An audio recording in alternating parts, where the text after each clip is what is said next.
Okay. Hey everybody, welcome back to my channel. My name is Christina, and today I'm going to be talking to you about something a little bit serious. I do want to give a little bit of a disclaimer before I start this video. I'm going to be talking about some serious stuff pertaining to drugs and drug addiction and IOP, intensive outpatient treatment of the sort, things like that. So if you are triggered by any of those things, I would say either watch with caution or skip this video and check out some of the other videos on my channel.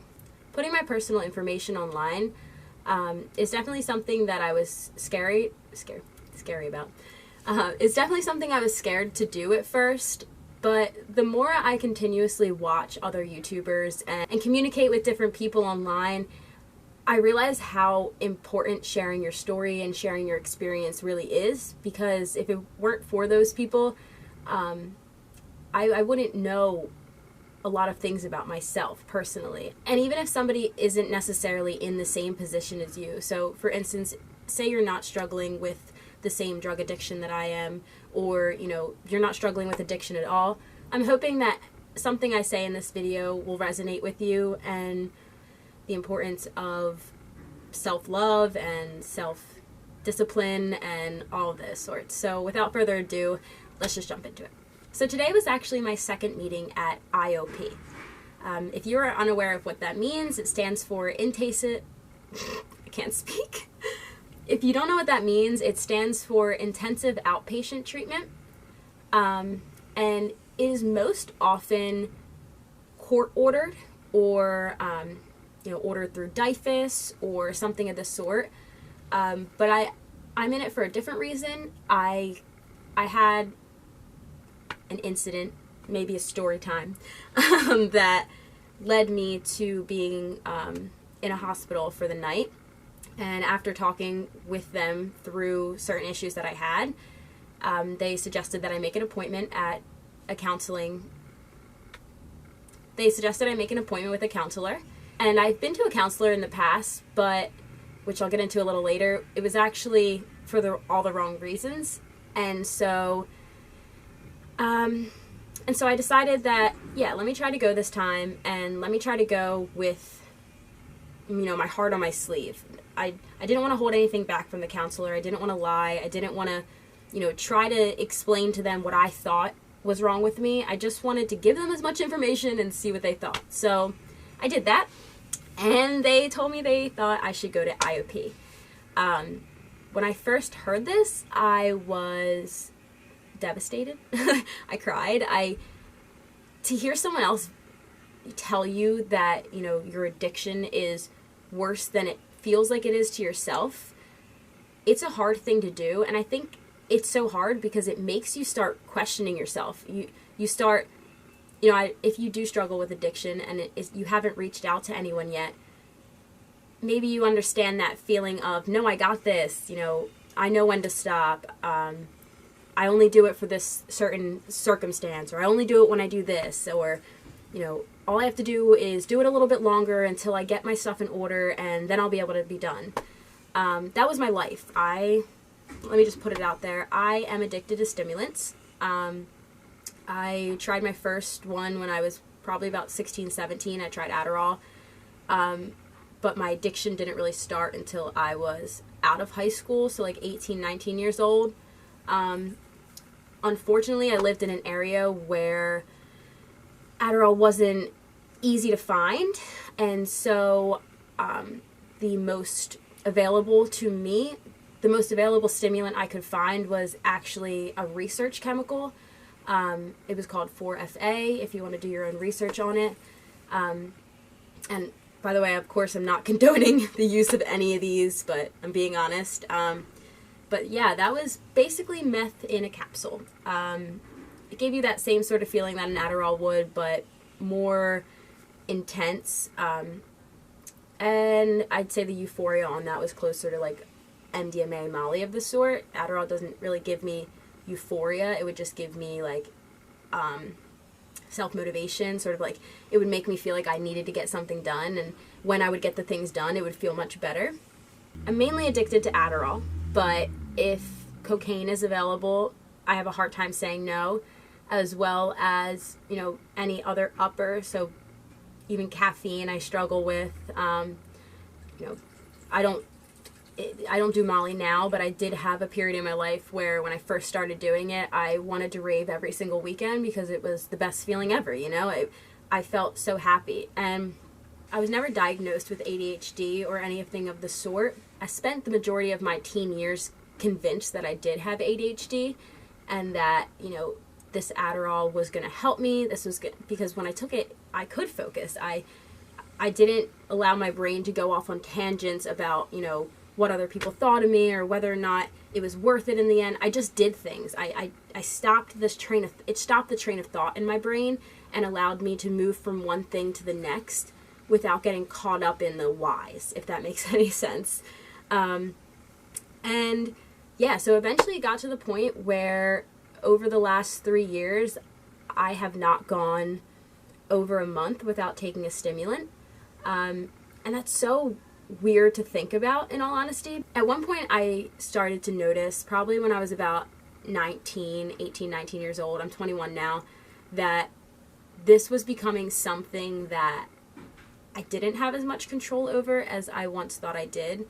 I kind of, again, had that mindset of, oh, I will do it, you know, every once in a while. I'll just do it to get my homework done, or I'll just do it, you know, on this one day so I can get all of my stuff done, because I constantly have a checklist of, you know, got to do your taxes, got to fill out this, got to do this, got to, you know, call your dad, make your car payment, do this. So I have this constant checklist in my head, and it almost felt like I had the inability to get anything done because I was constantly worrying about it. And so when I would do the Adderall, it would allow me to get the things done. But, you know, life is a balance. Life is a roller coaster. And I learned that the hard way by taking stimulants, because I think I had convinced myself that because I felt so good on them, because I felt so productive, you know, that was who I was meant to be. I was meant to be this person that constantly got things done, that didn't freak out about things. I'm a very touchy person, so, you know, little things can set me off. And I'm trying to work on that now. But at the time, I thought that that was just something wrong with me, and that, you know, inherently wrong, like something I wouldn't even be able to change, that I was just emotional, that I'm an emotionally reactive person. But I noticed, you know, with enough self-awareness, that the days that I wasn't on Adderall, I was so much sadder. And, you know, that's obvious if you know anything about a stimulant. You know, it boosts the dopamine receptors. It boosts the amount of dopamine you have in your brain, so the next day you're not going to be feeling as good. You don't want to do anything. I wouldn't want to get out of bed. That feeling of just worthlessness, of, you know, why am I even here? Why am I doing this? It always hung around. And it got to the point where even when I would take the Adderall, it would be there. And I think that that's when I finally started realizing, how much is this really helping me if the feelings I'm trying to avoid by doing it are still coming up? So that's when I kind of, I guess, stepped back from it all and at least admitted to myself. I hadn't admitted to anyone else at this point, but I admitted to myself, like, hey, whoa, I have a problem with this. Let me try to stop. So over the last year or so, I have made so many efforts to stop taking Adderall. And it's so fucking hard. And I just want to say that out loud for anybody that is struggling with drug addiction. It's hard. And I know that personally, and you're not weak. You're not any less of a person because you're struggling with drugs. I think that there are certain people in the world that can, you know, go out and have a good time, do their coke, do their alcohol, and drink their alcohol, do their alcohol. You know, do their things, take their substances, whatever choice, and they can handle it. And maybe it doesn't, you know, cause a problem. But I do feel as though there are certain people in this world.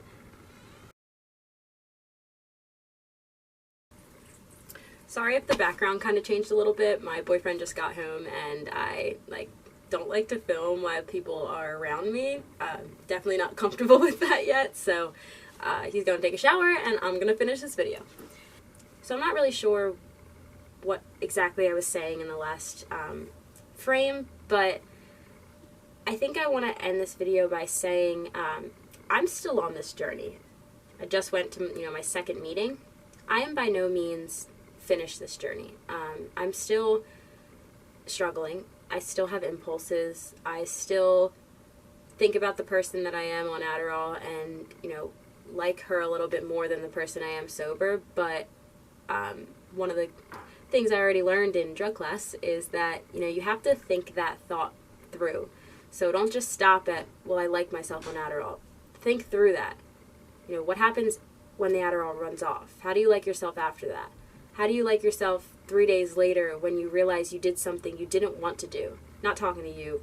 This is more or less just information I need to hear too, but I'm sure there are people out there that need to hear it as well.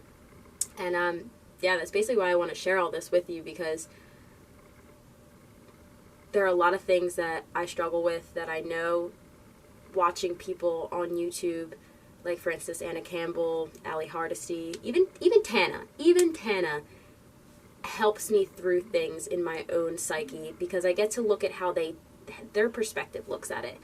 And sometimes we don't have the ability to consider every thought in our own head. If we did, we'd be God. And that's why we're all little bits and pieces of God, and we all have to help each other. We all have to help each other navigate this scary world. And it is a scary world, but that doesn't mean that we have to be fearful of it, if that makes sense. I'm obviously still working through my cynicism. So if there is anyone out there that is struggling with addiction, I would highly suggest, hit that subscribe button, hit that follow the notification, hit that bell, hit the bell, get your notifications, because I'm going to try to make this a series. Definitely let me know if you're interested in this becoming a series, of just, what I've learned from each class, what I'm getting out of it, what I'm taking from all this. And I really just want this to serve as an example for people that, maybe don't think that they're capable of doing it on their own. I'm definitely getting help. I'm not doing this on my own, but no one forced me to go and check myself in. No one's forcing me to stay there. There's no one that's going to put me in jail if I don't show up to my meeting. I just don't show up and they, cut me from the program. This is really just all about me wanting to be in something because I feel like it's going to help me. So if you don't have the opportunity to go to one of these classes or to attend, an NA meeting or an AA meeting, hang out with me right here. Let's just talk about it. Let's get through this together. And if there's anything I can do to help you through your struggles, I know sometimes all you need is somebody there to kind of get those thoughts out of your head. It's so easy to impulsively think about our addictions and to just want to act on them, but it's also, just as easy in the long run to say no to those and to get better and to keep pushing, because hell, I'm fucking cynical, man. I'm a cynical person. I do my best to try to see the light in things, but there's always that thing in my head that reminds me that there's bad out there in the world and there's evil, and no matter what I do, people are going to not like me and people are going to be mean to me and they're going to be mean to other people, and there's nothing I can do to stop people from doing that. And so I'm starting to realize all I can do is, focus on myself for the time being. But nobody's going to hold you accountable for your actions except for yourself. And I think that's the biggest lesson that I'm learning throughout all of this, is that if I don't like the way I feel, after doing Adderall for 3 days, then I shouldn't do it. And if I can't just stop on my own, then I should get help. And so I did. And I'm really looking forward to seeing, where this takes me, what else I can learn from these classes, what I can learn from, meeting the people in these groups. Because just to make one more comment, I have never, when you think about people that attend, IOP meetings or NA meetings, I feel like there's this stigma around it that these people are bad of some sort, or that, they're weak, or that they just need to get their shit together. And these people are just like you and me. Like, I've already met so many great women that I don't even know that well, but I can tell that they have, huge hearts, and that they love their children and they love their family, and they're literally doing anything they can to fix this situation so that they can provide and they can be there and they can be stable. But it's hard. And so even just getting yourself to that point where you're getting help, that's amazing. And it's something to be proud of. And it's something that you shouldn't ever, you know, look at yourself like, oh, well, I need to go to this class. Because that's exactly what I did. You know, the first day I was like, oh my God, they want to put me in IOP. They think I'm a drug addict. Like, and you know, it's just a word. Drug addict is just a word. It doesn't have to mean that you're disgusting or you're beneath anyone else, because I know that's how I felt. And I can say that I'm a drug addict without feeling, no, I can't say it yet. I can't say it yet. That's why I'm on this journey, because it still makes me feel ashamed. And there's nothing wrong with having guilt, but shame is not right. I shouldn't be ashamed for having issues or for, you know, wanting to fix my issues. Everybody has their own. Everybody's dealing with something, and everyone needs love. So if you take anything out of this video at all, whether you are addicted to drugs or not, I hope that it's, you know, you understand that people struggling with drug addiction are not being weak. They're not just making a stupid choice over and over and over again. Maybe it started with a choice, but after that, it became a hell of a lot harder to make that choice every day. You know, it's almost like you're fighting with your mind in and out. You know, you're in a constant battle with your mind and with a person that craves this drug, but a person that hates it at the same time. And it's hard and it's a long process, but it's important. You know, it's so important. So I hope you learned something today, or I hope you took something out of this. I hope you took something out of this today. If I can be of any sort of resource to you, whether it be, you know, talking to you about, you know, my struggle or helping you through yours, or even just, you know, if you don't have a friend that you can say, hey, oh my God, I really want to go do this drug right now, but I know I shouldn't, send me a message. Like, I know what that's like. I mindlessly scroll sometimes when I'm having impulses because I'm just looking for anything to catch my attention, because it's really what, you know, that's another lesson I learned in drug class, you know, learning how to distract yourself from those impulses or to find something to distract you. So, yeah, please stay tuned for more videos like this. This is only my second meeting, and I got lots more weeks to go. So if you enjoyed this, please give it a big thumbs up. If you didn't, thumbs down. But if you thumbs down, at least let me know how I can, you know, fix it up. Leave some constructive criticism down there so I know where I can go from this. So I hope you all are having a blessed little Monday. I hope you all are having a terrific little Tuesday. Oh my God, it's Tuesday. I wanted to start a series called Taboo Talks. Taboo Tuesdays.